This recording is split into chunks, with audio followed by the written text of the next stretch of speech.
आप सभी को जैमसी की। आज का मनन का विषय है दुष्ट किसानों का दृष्टांत। जो वचन मरकुस 12 के उसके 1 से लेकर 12 तक वचन में लिखा गया है।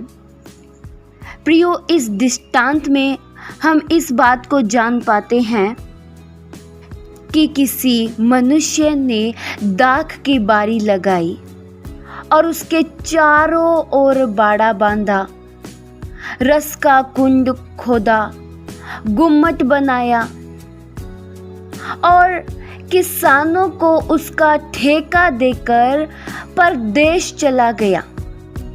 और फल के समय उसने किसानों के पास एक दास को भेजा कि किसानों से दाख की बारी के फलों का भाग ले। लेकिन उन किसानों ने उस भेजे हुए दास को पकड़कर पीटा और उसको खाली हाथ लौटा दिया। फिर दोबारा मालिक ने दास को उनके पास भेजा, लेकिन फिर से किसानों ने उसके साथ बहुत बड़ी दुर्दशा की। उसका सिर फोड़ डाला, उसका अपमान किया और फिर से स्वामी ने एक और दास को भेजा, लेकिन उसके साथ भी ऐसा ही किया गया। उसे भी मारा गया, उसे भी पीटा गया। प्रियो, स्वामी ने तो किसानों को खेत की देख रेख के लिए रखा था, लेकिन वे वफादार नहीं थे। वे ढंग से अपने कार्यों को नहीं कर रहे थे। स्वामी जिस भी व्यक्ति को भेजता कि जाकर फलों का भाग ले आए, तो वे किसान उस व्यक्ति के साथ बड़ा दुर्दशा करते, बड़ा अपमान करते, पीटते थे। लेकिन स्वामी ने अब की बार फिर से भेजा और अब की बार अपने पुत्र को भेजा।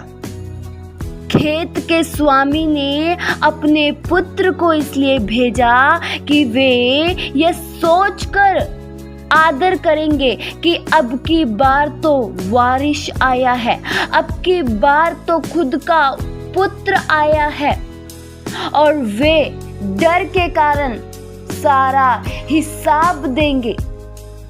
लेकिन वे किसान लापरवाह थे, वे किसान दुष्ट थे। उन्होंने सभी मनुष्यों को पीटा और जब खेत के स्वामी का पुत्र आया, उसके साथ भी ऐसा ही किया गया। किसानों ने आपस में कहा कि अब की बार तो वारिस है, आओ हम इसे मार ही डालते हैं और इसकी मिरास हमारी हो जाएगी। और उसे पकड़कर मार डाला गया और यहाँ तक दाख की बारी के बाहर फेंक दिया गया। प्रियो, जिस काम के लिए किसानों को रखा गया था, वे उस काम को सही ढंग से नहीं कर रहे थे। खेत का स्वामी तो किसानों के भरोसे, किसानों के ऊपर जिम्मेदारी छोड़कर दूर देश चला गया, लेकिन किसान जिम्मेदारी के योग्य नहीं थे। प्रियो, खेत के स्वामी ने एक के बाद एक व्यक्ति को भेजा, लेकिन वे किसान अपमान करते रहे। वे किसान उन्हें मार डालते थे और जब पुत्र को भेजा तो उसे भी मार डाला। प्रियो, वह दाख की बारी का स्वामी क्या करेगा? वह आकर उन दुष्ट किसानों का नाश करेगा और दाख की बारी को दूसरों को देगा ताकि उसका अच्छे से ध्यान रख सके। प्रियो, यह दृष्टांत प्रभु यीशु मसीह ने अपने चेलों को सिखाया। प्रियो, परमेश्वर ने हमारे जीवन में बड़ी कृपा की है, हमारे जीवन में बड़ी देखभाल से, बड़ी कृपा के साथ बोया है। प्रियो, हमारे जीवन में भी बीज बोया गया है। वचन क्या है? बीज है। और परमेश्वर हमसे फलों की अपेक्षा करते हैं। परमेश्वर चाहते हैं कि हम फल दें। हम में भी फल ढूंढा जाता है। प्रियो, आपको भी एक मकसद से लगाया गया है। आपको यूं ही नहीं बनाया गया है। प्रियो, बाइबल ये बताती है कि हमें इसलिए चुना गया है ताकि हम फल लाएं और बहुतायत का फल लाएं। हमारे फलों के द्वारा ही प्रियो हमें पहचान लिया जाएगा। प्रियो, जिसने दाख की बारी लगाई वह स्वामी कौन है? परमेश्वर है। प्रियो, परमेश्वर हमारे जीवन से भी फलों की इच्छा करते हैं। प्रियो, जब बाग का स्वामी आया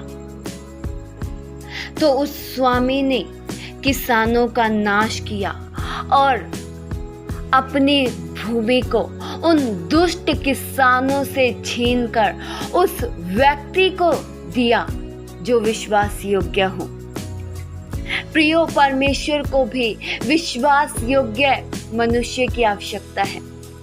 परमेश्वर भी विश्वास योग्य मनुष्य की तलाश करते हैं। धन्य हैं वे लोग जो विश्वास योग्य रहते हैं। और प्रियो, हमें अंत तक विश्वास योग्य रहना है। हमें दुष्ट किसान नहीं बनना है जो अपनी जिम्मेदारियों को नहीं समझते हैं, जो भरोसे के लायक नहीं होते हैं। प्रियो, जो काम आपको सौंपा गया है उसमें आप विश्वास योग्य रहें। जो काम आपको सौंपा गया है उसे बड़ी गंभीरता के साथ करें, उसे खेल न समझिए। उस मनुष्य के समान न करें जिसको एक तोड़ा मिला और उसने एक तोड़े को ले जाकर मिट्टी में गाड़ दिया। उसने उसकी कीमत नहीं समझी। वह चाहता तो एक तोड़े से एक और कमा सकता था, लेकिन उसने लापरवाही की। प्रियो, कहीं हम भी तो लापरवाही नहीं कर रहे हैं?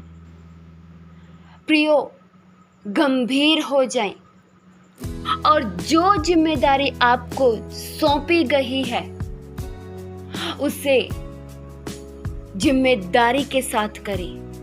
दुष्ट किसान मत बनिए। प्रियो, यह दृष्टांत इजराइल के बारे में दर्शाता है कि उन्होंने किस तरह से प्रभु यीशु मसीह का अपमान किया।